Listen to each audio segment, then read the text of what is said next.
Hola, ¿qué tal? Buenos días. Soy el ingeniero Pedro de Jesús Soto Pedraza de la Escuela Preparatoria número 4 y el día de hoy vamos a hablar acerca de lo que es la distancia entre puntos, para lo que es la materia de modelos matemáticos básicos y su conocimiento del tercer semestre.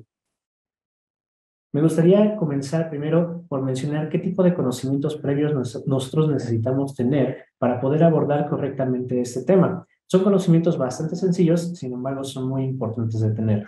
En el primero, hay que tener perfectamente bien en cuenta lo que son las sumas y restas de números con signos, pertenecientes obviamente a lo que es el área del álgebra en primer semestre. Además de lo que también es el tema del teorema de Pitágoras, repito, otro de los temas también muy sencillos, muy básicos, pero muy importantes. Ese otro tema, pues recordamos que nosotros lo abordamos en segundo semestre en la materia de la medición y la matemática de los triángulos.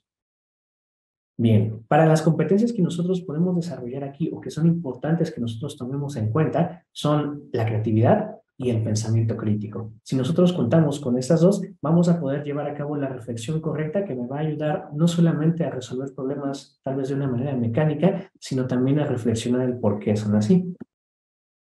Bien, vamos a hablar entonces de la distancia entre puntos. La distancia entre puntos es un tema perteneciente a la unidad llamada recta. La recta podría ver o abarcar también incluso lo que es bastantes tipos o cualidades que puede tener un comportamiento rectilíneo. El comportamiento rectilíneo puede abarcar precisamente tanto lo que son conceptos de recta, que tiene precisamente comportamiento de un carácter infinito, puesto que no tiene ni punto de inicio ni tampoco un punto de fin. Sin embargo, también puede abarcar lo que es un segmento. Dentro del segmento, dadas las características o atributos que este puede tener, debido a que este tiene un principio y un final, esta, precisamente por ello, puede tener la cualidad de ser medible. Es decir, podemos determinar la distancia entre puntos, que es el tema al que nosotros nos vamos a centrar. Si continuamos abarcando con un poquito más de generalidad, podemos mencionar también otra cualidad que tiene el segmento, que es precisamente la división que se le puede dar. Un ejemplo, a lo mejor si nosotros tomamos en cuenta tal vez dos esquinas de una barra perimetral, estas esquinas van a abarcar obviamente puntos extremos de un segmento, puesto que las puedo yo asimilar como un punto de inicio y un punto de fin. Y en ese mismo ejemplo de la barra, yo puedo observar que desde luego va a haber ciertos puntos en donde yo encuentre un castillo o ciertas localizaciones donde voy a tener que hacer la división en partes iguales. Es decir, la división de un segmento también puede ser atributo para un segmento, una línea que tiene un punto de inicio y un punto de fin. Sin embargo, también dentro de lo que es precisamente el tema de recta, puesto que tiene un carácter infinito, esta puede también abarcar dentro de los atributos lo que es el cálculo de su pendiente y de la ecuación. Para lo que es la pendiente, esta, desde luego que también puede ser un atributo de lo que es un segmento, como comportamiento rectilíneo, al igual que la ecuación. Sin embargo, la pendiente va a tener también la cualidad, al igual que la ecuación, de poder ser constante a lo largo de toda la recta infinita. Para lo que es entonces de una manera puntual la distancia entre puntos, recordamos o hacemos brevemente una retroalimentación que es esta perteneciente a lo que es un atributo del segmento, es decir, que tiene un punto de inicio y un punto de fin. No hay que olvidar que en el área de la geometría analítica, los puntos en el comportamiento rectilíneo juegan un papel muy importante y principalmente los puntos de inicio y fin también son precisamente algo de lo que nos va a permitir encontrar valores a lo mejor como la distancia, permitirme hallar más fácilmente una división en partes iguales, permitirme encontrar una pendiente e incluso también permitirme encontrar la ecuación. Como todos esos atributos pueden encontrarse si es que se conocen los puntos de inicio y fin, es por ello que es la gran importancia que nosotros logremos identificarlos. Como toda coordenada, de una manera general y en forma rectangular, que se puede expresar en la geometría analítica, abarca o consta de lo que es un valor o un desfase en X y un desfase en Y, podemos llamarle a cualquier tipo de coordenada simplemente como X, Y. Sin embargo, si nosotros queremos acotar o dar a lo mejor una etiquetita un poco más puntual, podemos llamarle coordenada 1 a la generalización de X1 y 1. Y para referirnos nosotros a una coordenada 2 o a un punto de fin, le podemos llamar X2, Y2. Es así que entonces nosotros podemos, a partir de de esas señalizaciones o de esa nomenclatura, podemos mencionar que existe una distancia horizontal, como ya sabemos, los tipos de distancias, la cual se puede determinar con x2 menos x1. También, desde luego, sabemos que nosotros podemos encontrar o ubicar una distancia enteramente vertical, la cual se va a poder determinar, se va a poder calcular con lo que es el cálculo de y2 menos y1. Y recuerden que estas letras, x2, x1 y y2 y y1, se van a poder localizar a partir de las coordenadas del punto de inicio. Recordemos que la coordenada 1 es x1, y1 y la coordenada 2 es x2, y2. Sin embargo, el tipo de distancia que nosotros vamos a abordar aquí, pues no es tan fácil, porque el chiste de este tema, pues se podría encontrar o contar o resolver muy fácil y realmente nosotros estamos todavía aquí para abarcar algo un poquito más aplicable. Recordemos que lo que es una recta totalmente horizontal, perdón, un segmento totalmente horizontal o un segmento totalmente vertical pueden ser determinados sobre un plano cartesiano, incluso con la misma facilidad con la que uno puede ir contando unidades o ir contando cuadritos, como comúnmente se les dice. Sin embargo, ¿qué pasaría si nosotros tuviéramos un segmento que comenzara a lo mejor en el punto de x1 en -1 y terminara a lo mejor en 678.573? Entonces, en ese tipo de ejemplos, aunque bastante poco usual, sin embargo, es también incluso algo posible, en ese tipo de ejemplos ya no resultaría práctico estar contando cuadritos o estar contando unidades, tanto para lo que se puede hacer en un ejemplo de distancia horizontal como de distancia vertical. Por ello, precisamente, es necesario que nosotros podamos acotarlo ocupando una fórmula general, como lo que es en este caso la más sencilla, x2 menos x1 para la horizontal y y2 menos y1 para la vertical. Pero mencionaba entonces que a pesar de que se puede determinar con la fórmula, pero también contando incluso los cuadritos o contando las unidades, no va a ser entonces también este método aplicable para el siguiente tipo de distancias. También nosotros podemos encontrar un tercer tipo de distancias que es más apegada a lo que nosotros vamos a estar aplicando, que es la distancia oblicua. La palabra oblicua quiere decir inclinada, es decir, que nosotros vamos a tener una inclinación y eso se va a traducir en que vamos a tener un desfase tanto en el eje X como también en el eje Y. Si nosotros ahora lo vemos de una manera gráfica, la parte horizontal se puede desde luego asumir de esta manera. Incluso vemos que en la gráfica que se observa no es necesario tampoco la acotación, la graduación, es decir, que el eje horizontal y vertical en el plano cartesiano se pueda ver a lo mejor el valor de 1, 2, 3, 4, 5.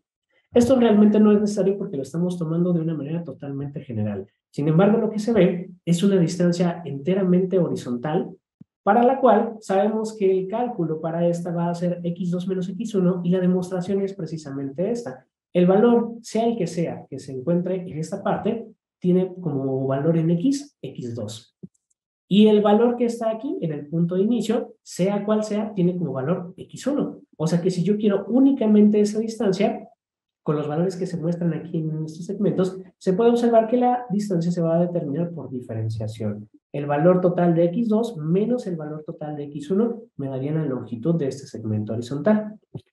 Para no hacer esto un poquito más largo, sabemos que desde luego con la parte vertical va a ser una forma total y completamente similar y lo único que pasa aquí es que se invierten los ejes. Nosotros podemos tener entonces en la parte de abajo pues lo que sería el valor inicial en forma vertical que es y1 y el punto más alto de lo que va a abarcar entonces nuestro segmento tendría como coordenada en y2 de una manera general. Y es así que podemos nosotros determinar también con esa fórmula el valor de la distancia vertical como y2 menos y1. Sin embargo, como repito, nosotros no estamos aquí para mencionar algo que a lo mejor se puede incluso determinar contando cuadritos, sino aplicando precisamente también conocimientos como los que mencionaba en la parte preliminar para poder determinar entonces la distancia que nosotros vemos en esta gráfica. Por ejemplo, sabemos desde luego que no está graduada, que no tenemos valores a lo mejor específicos para la coordenada 1, específicos para la coordenada 2, y esto más que un impedimento nos va a permitir determinar una forma general o una fórmula, como realmente nosotros le conocemos, para poder determinar entonces, sea cual sea la coordenada 1 y sea cual sea la coordenada 2, en todo momento la distancia que la separa. Obviamente, para que nosotros la podamos determinar, hay que tener en cuenta que no se puede hacer contando cuadritos. Desde luego que no, ni en forma horizontal, ni en forma vertical. Sin embargo, a pesar de que este no es el método directo, ese todavía puede ser, obviamente, un apoyo para que nosotros lleguemos al resultado. Si este gráfico se muestra de una manera inicial de esta forma, pues realmente no me ofrece mucha ayuda visual. Sin embargo, si yo logro trazar o logro ver o visualizar el apoyo con los ejes ortogonales, voy a poder observar que de hecho en esta figura la distancia que nosotros buscamos es precisamente la interpretación de la hipotenusa de un triángulo rectángulo. Ese triángulo rectángulo va a tener precisamente como catetos lo que es una distancia horizontal y una distancia vertical, los cuales nosotros ya sabemos calcular con anterioridad, incluso lo explicamos. Siendo así, entonces, la distancia oblicua que se va a buscar calcular aquí no va a ser otra cosa que la hipotenusa de un triángulo rectángulo. Un triángulo rectángulo que tiene como catetos una distancia horizontal que se puede calcular con x2 menos x1 y una distancia vertical que se puede calcular con y2 menos y1. Se puede observar entonces de una manera mucho más fácil aquí con este sombreado lo que es el triángulo rectángulo. Y repito, estos catetos tienen por fórmula para calcularse x2 menos x1 y en el vertical y2 menos y1. Es así que entonces la distancia que nosotros buscamos es precisamente la hipotenusa de esto.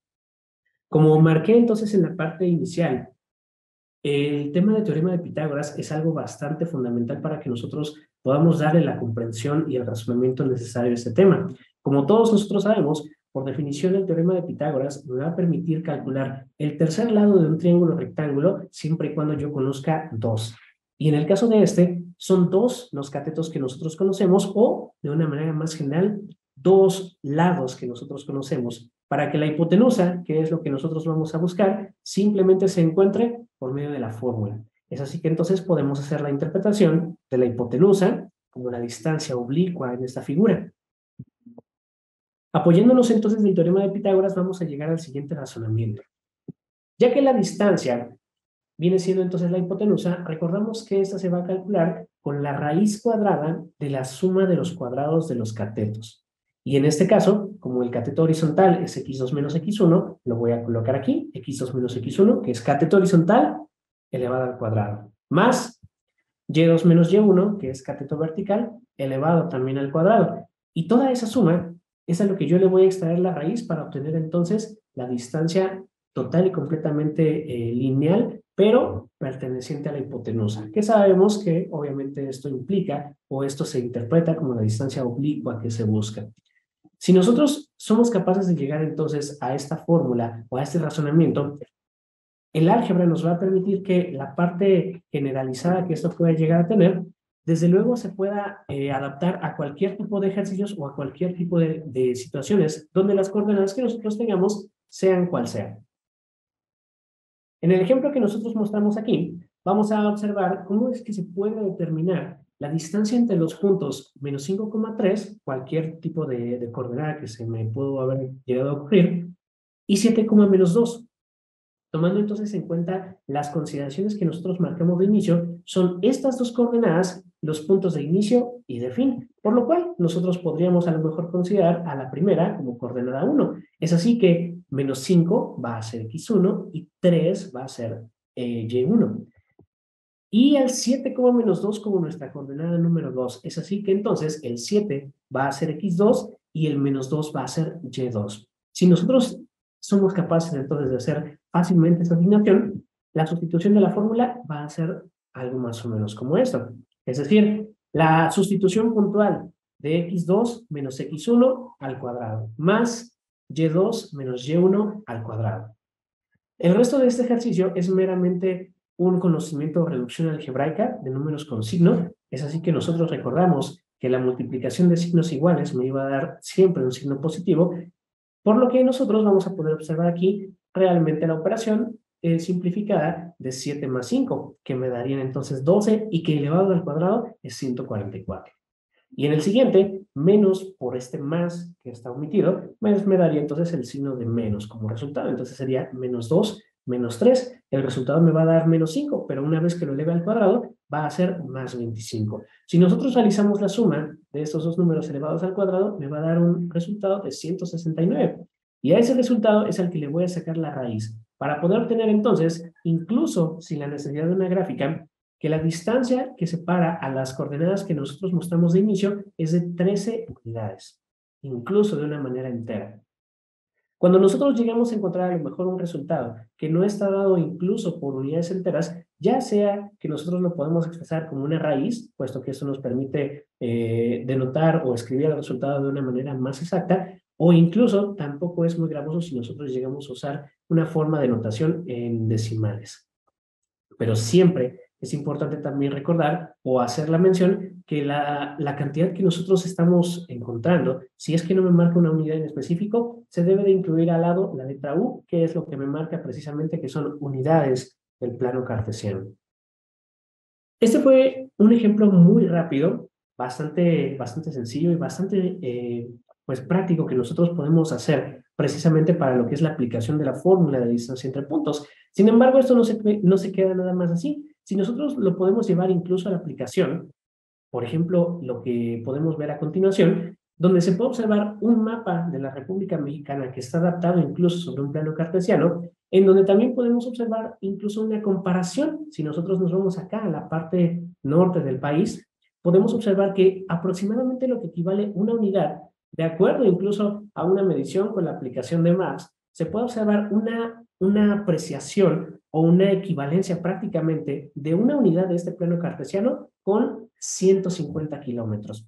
Si nosotros deseáramos, por ejemplo, entonces, obtener lo que es la distancia a lo mejor que separa a la parte norte, es decir, específicamente lo que mencionamos aquí en el ejemplo, a partir de esta consideración determinar la distancia aproximada que hay desde los puntos extremos sobre la frontera en 3,1 para Tamaulipas y a menos 8,6 para Baja California Norte, ¿sale? Es decir, de este punto, que es el 3,1, a este punto, que es el menos 8,6. Si nosotros quisiéramos determinar la distancia lineal aproximada que hay en estos puntos a los cuales, para mayor apoyo de nosotros, logramos adaptar en el plano cartesiano, desde luego va a ser también algo pues bastante aplicable. Y además, considerando incluso la equivalencia o la escala aproximada de una unidad del plano cartesiano con 150 kilómetros, vamos a poder encontrar incluso el resultado. Si nosotros llevamos a cabo la sustitución, vamos a encontrar que la distancia en unidades va a ser aproximadamente de 12,08. Y si nosotros hacemos precisamente la equivalencia, estaremos llegando a una aproximación lineal desde esos puntos de aproximadamente 1812 kilómetros. Es decir, entonces, no solamente ese tema se puede quedar en un plano cartesiano y ya, sino que también lo podemos adaptar a aplicaciones bastante prácticas y que de otra manera a lo mejor podrían resultar un poquito más difícil. Pero como siempre en esta parte, el álgebra y las matemáticas nos están facilitando siempre las cosas. Comparto con ustedes entonces lo que es la bibliografía para la cual me puedo ir basando. Sin embargo, también pues no puedo dejar pasar que algunas menciones las he podido tomar de autoría propia. Y pues bueno, con esto estaremos dando por finalizado el video. Muchas gracias por su atención y nos vemos pronto. Este video es presentado por el Sistema Ciencia Garza Educativa de la Universidad Autónoma del Estado de Hidalgo.